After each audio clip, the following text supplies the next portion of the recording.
It can't be too hard.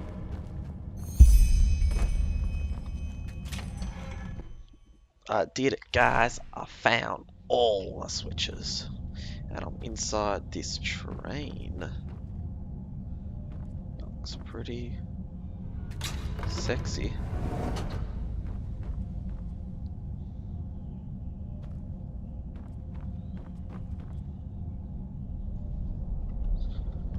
Oh, I can sleep in here as well. Oh, it did say take a seat, so...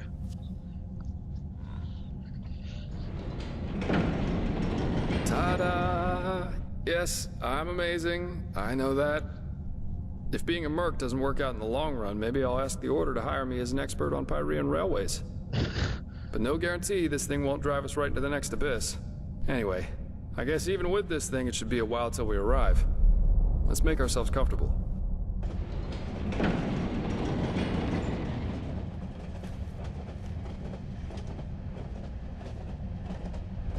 Sorry for the drama back there at the house. I guess I just didn't know what to make of the situation.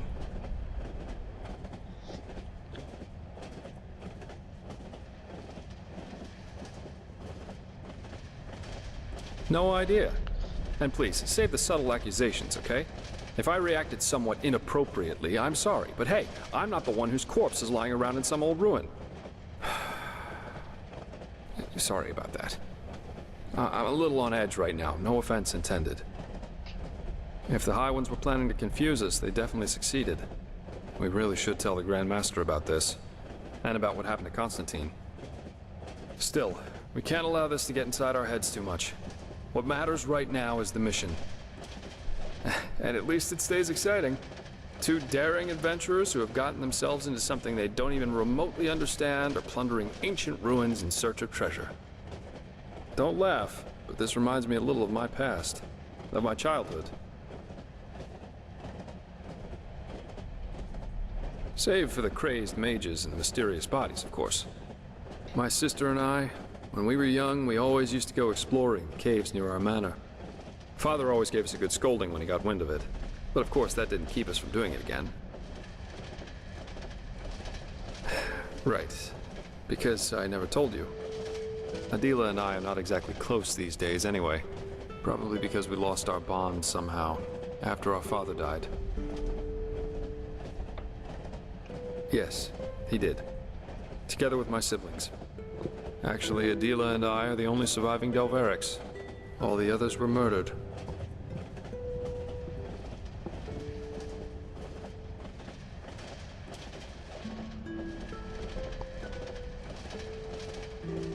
No need to be. But I appreciate the thought, so thanks. In a sad way, a part of me is actually glad everything happened the way it did back then.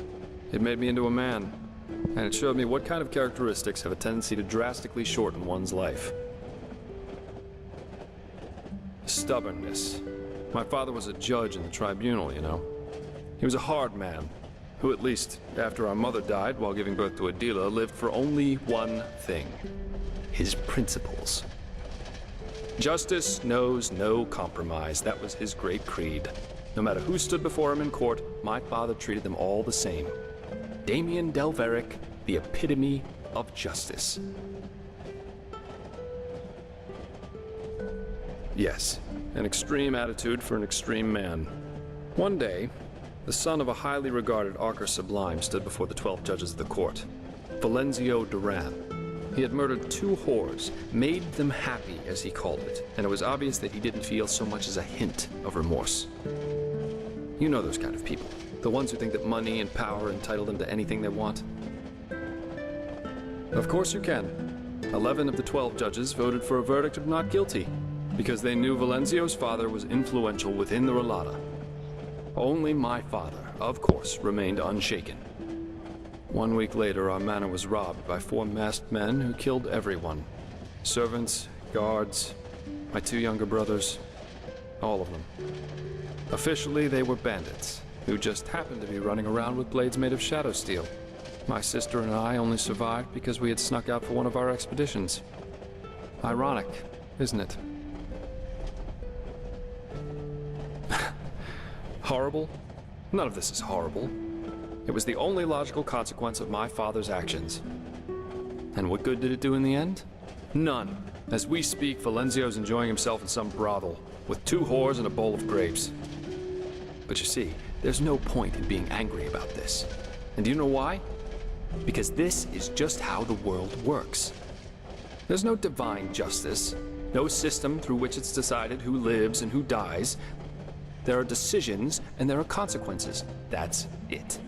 This is also why there's absolutely no point in fighting for ideals, the greater good, or whatever else you want to call it. First of all, because no one will thank you for it, and second, because people are stupid. That's the one universal rule that there is to this world, no matter how much you try to accomplish something. In the end, stupid people will destroy all you've achieved with no more than a snap of their fingers. Fight for the moment, and the moment only. Because unlike everything else, you can be certain of its truth.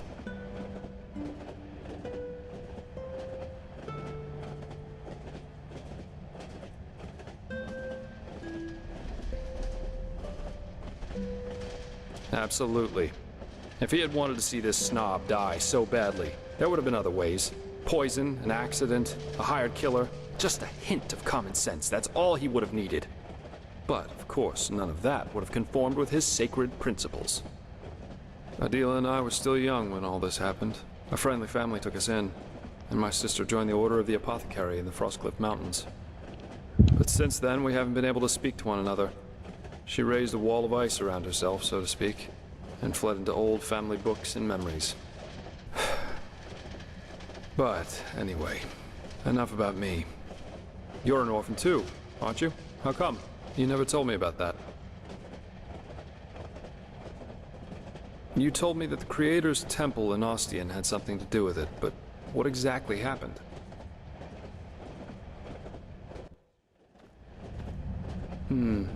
I see. I've had my share of those kinds of dreams too. Ooh. In the one I had, I was always walking down an alley in Arx Harbor. There were figures dressed in rags and veils, cowering next to the walls. And even though I didn't want to, I had to pass by them. And when I did, they started to weep, and all at once tried to drag me over to them. I screamed and I fought. And eventually I came to realize that they all had my father's face. And then their skin would start melting from their skull like hot wax. Not a very nice image, as you can imagine. One day the dreams just stopped, though. I don't know why.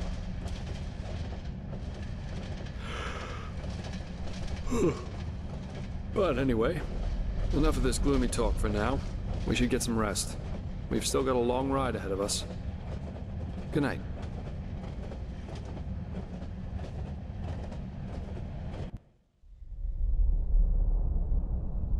Rise and shine, fair lady. We have arrived. How'd you sleep?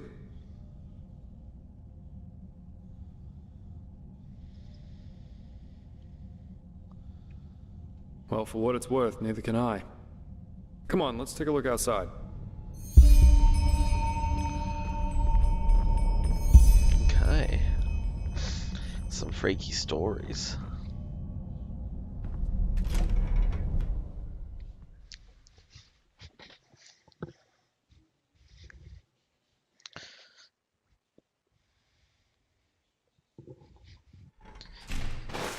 Seems someone has prepared a welcome for us. Oh, yes, they definitely have.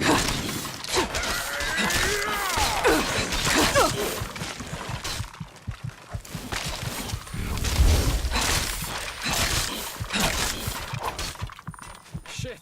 This is getting ugly! This looks exactly the same like the other place.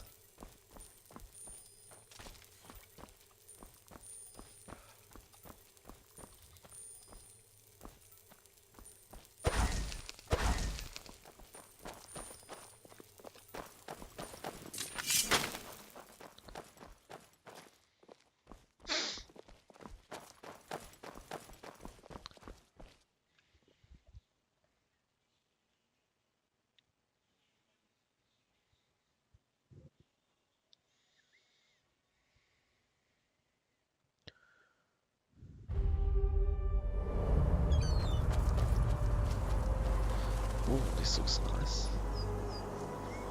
Some sort of rainforest jungle, what do you call it? Where the fuck am I? No idea.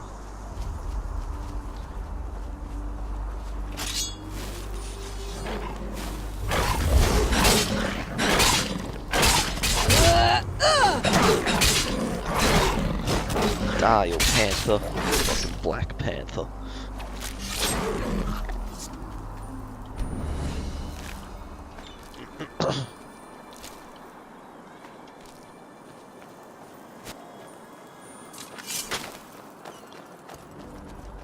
It's a duck. It's another duck. And another one.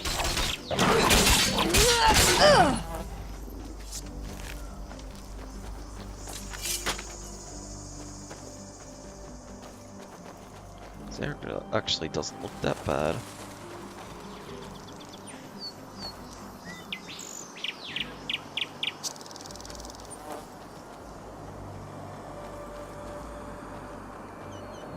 Seems like a rainforesty kind of desert.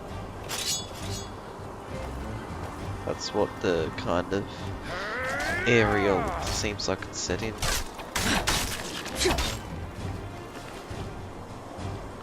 Oh, steel shoes.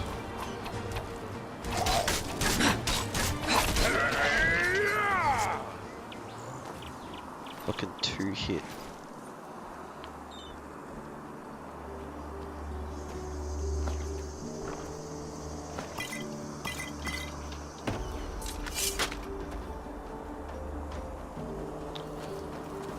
Alright, boy.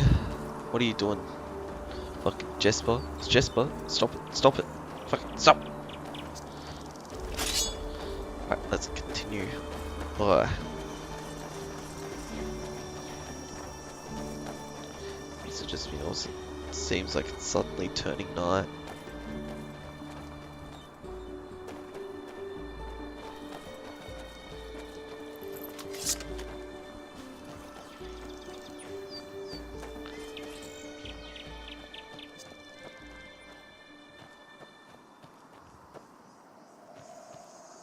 Huh?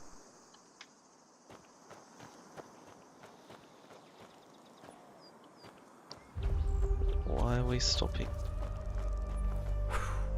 Well, I'll be damned. This is Half Moon Island. I can't believe it. And I guess that camp over there belongs to Terranor Korek. I suggest we split up. That way we'll still have a chance if they catch one of us. Here, this is your plate. I'll try going in from the east. You should go in from the west. And don't get caught, or try to play the hero, alright? Considering that we're up against an entire army, that's a bad idea, even for someone with your abilities.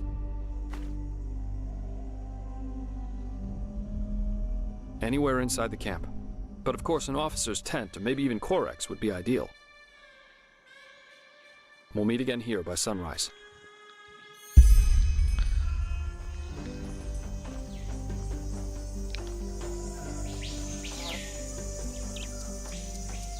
Right, so where do I go now?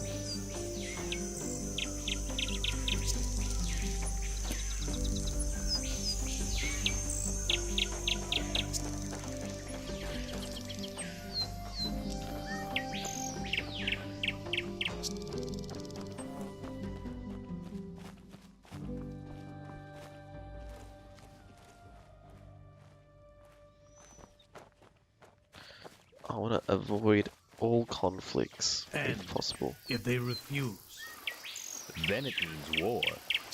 The gods have befouled the world with their ignorance long enough. you know, that would mean the deaths of thousands of innocents. No idolizer is ever innocent. Religions are ideologies, and an ideology is a decision. Subjects who don't rebel against their tyrants are at least as guilty as the tyrants themselves. But let's see what's going to happen. Who knows? Maybe that old fool Aranthe. Look at that. The urchin child who just won't stop struggling.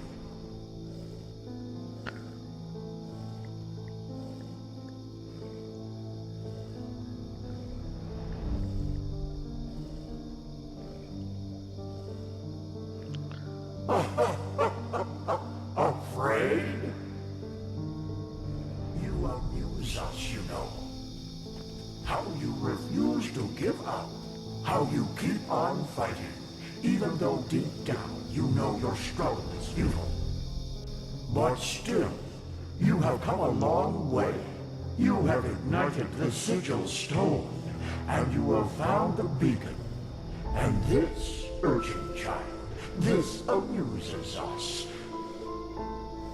Because nothing is more entertaining than a harvest which fights back. It makes things so much more exciting.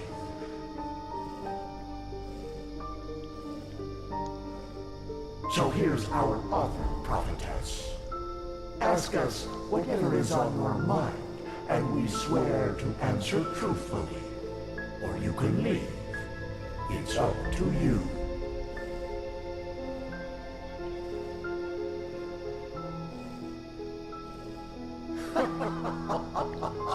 That's up to you to decide. Come on, urchin. Ask or leave. In the end, you and your people will burn anyway. But sometimes, even the hope for deliverance alone has its merits.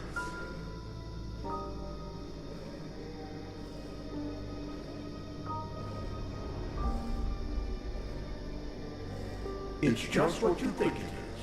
A weapon that allows you to bring an end to all this. Fear, hate, joy.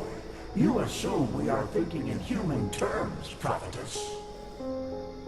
Yet, a true deity is more than a simple human able to throw fireballs, as your late Lightborn were. A true god is a state of being, and its existence alone forms reality according to its will. There were so many before you, and so many have found the weapon.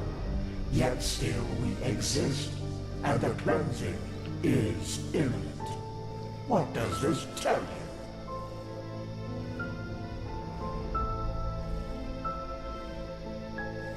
you? Indeed, we are powerful, and we always will be. They want to destroy the beacon. Amusing, isn't it? They are doing our work for us. Yes, but they are naive. They believe that the cleansing is a good thing, and that we, the High Ones, have come to raise humanity to a higher stage. Evolution. That is what they call it. Just as the lizard became a dragon, and the bird became a man. Their leader, Taranar Korek, thinks he is one of the emissaries, just like you.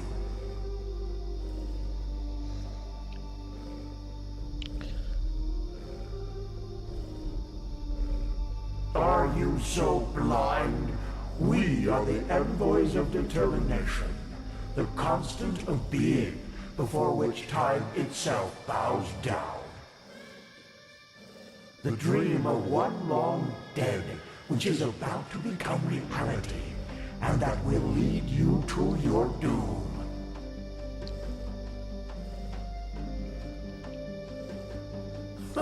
We know what you want to hear now. That you are special, that you have always been. But this is not true. You have been in the wrong place at the wrong time.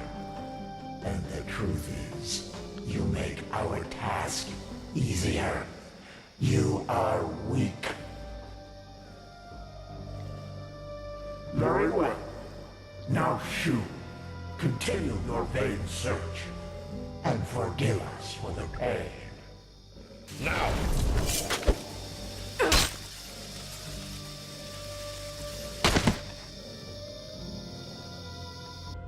My lord, she is awake.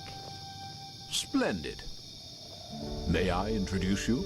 To your left, there's Samael, my bodyguard, master of Ostian's arena for decades.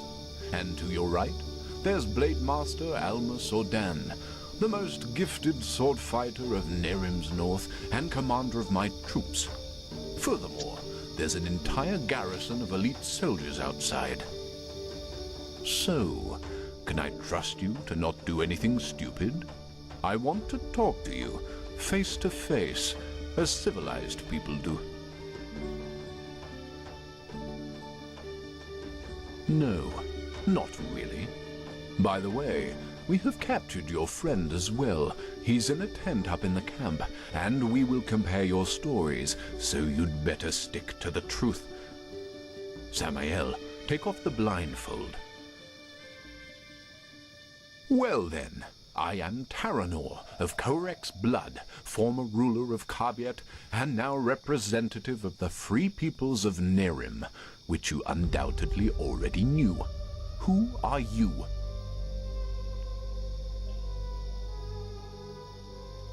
I see. And who sent you? And why?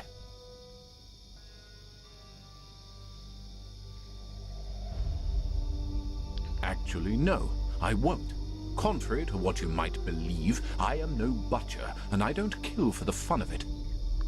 And even though I cannot guarantee you will survive this night, I promise that cooperation will increase your chances drastically.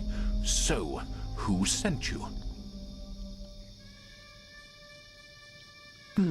Just as I suspected. And how exactly? Of course. We have taken the liberty of stripping you of your belongings. If you'll excuse me for a moment, please.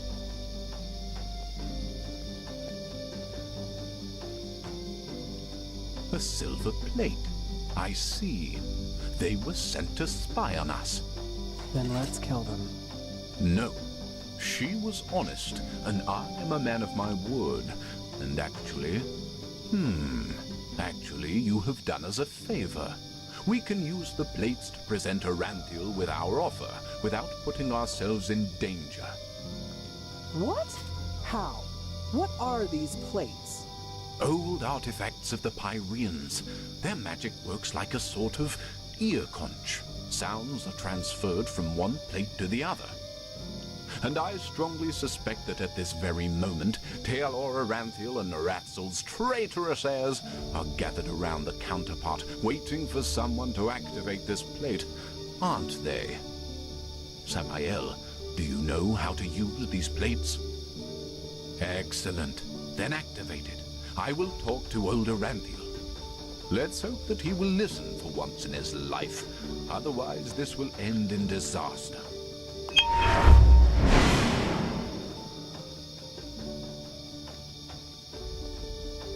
Tealor Aranthiel. I know that you are there and that you can hear me, so why don't we just stop playing games? As you wish, Grand Master. You can keep quiet, but you should be aware of who's going to pay for your arrogance. Haven't you had enough war by now? After 2 decades? 2 decades of war that were necessary because your god suppressed the people. Or would you deny even this? Is that why you wanted to talk to me, Quarek? To throw around accusations? No, that's not what I wanted. We are talking because I want to give you a chance.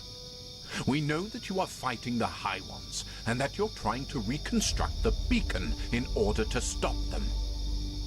Which makes perfect sense, since the cleansing means the end of all life. Don't you agree? No, I don't. And if you even remotely understood who the High Ones actually are, and what they represent, you wouldn't either. They are evolution, the ascendance of humanity to a higher level. What?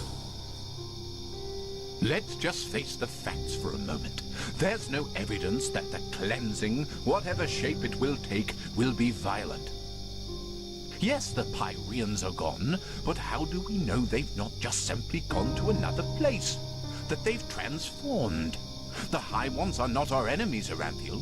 They are the next step of evolution, the envoys of our purpose, that we might become more than the simple-minded creatures we've been during the past millennia. This is what the cleansing actually is. Don't you understand? It's the moment when humanity is relieved of its vices, united, reaching a higher level of existence. That's absurd. To you, it might sound that way, but I have seen it with my own eyes. Ever since the gods departed, the High Ones have sent me dreams in which I can see the future, and it's glorious. It's not our destiny to stay human, Aranthiel. With their help, we will be gods, true gods, not the idols you have worshipped. It's the truth, whether you accept it or not. By the... people are dying, Koarik. There's war all over Veen. The dead are rising from their graves, and people are killing each other for no apparent reason. Whatever you have dreamed, does this look like some kind of ascension to you? I know about the Red Madness, but has it ever occurred to you that it follows a pattern as well? That it only befalls certain people? Whom? People whose thinking is in shackles. People whose minds are not free, and who are superstitious and ignorant. Such as the people in your country, to whom you have denied the truth about their gods. What? Are you saying that the Red Madness only affects religious people? People who still believe in the Lightborn? Yes. Religiosity is a pattern of thought that favors irrationality over reason. Someone who thinks in these patterns is simply not ready for the advancement, and the Red Madness is simply a way to sieve them out. A natural selection, if you will. That's also why you are not affected by it, Aranthiel, because you know that what you and your order fought so hard to keep up over the years were lies. This is nonsense. There have been cases of Red Madness in the Order too, and we have seen what the cleansing will bring us in the dreams and in their chronicles, and it has nothing to do with some kind of ascension. Just listen to yourself, Korik. You talk like a mad prophet. Is that what you want to be? You react just as I expected. Very well then. Will you at least hear our offer? Speak. The cleansing has to happen, and we, the free peoples of Nehrim, will make sure that it does. We will not allow your backward thinking to keep humanity from advancing, as it has done for centuries. Therefore, if you don't want a war, you will stop rebuilding the beacon, and you will tell your people the truth about their gods, so that then they, too, can ascend when the time has come. You've said it yourself, Aranthiel. This world has had enough war. Spare it yet another one. I would if I could, but if these are your demands, then no. Then we will have to force you. This means bloodshed, Aranthiel, and innocents will die, and all because... This conversation is over. Bloody fool. Alma, prepare the attack. He asked for it. Yes, my lord. What will happen to the prisoners? The spies. Right. We're at war now, and this means you're my enemies. But as I said, I am a man of my word, and so I'll leave your fate to chance. Samael, put her to sleep, and then put her and her friend on a raft. If they survive, so be it. If not, fair enough.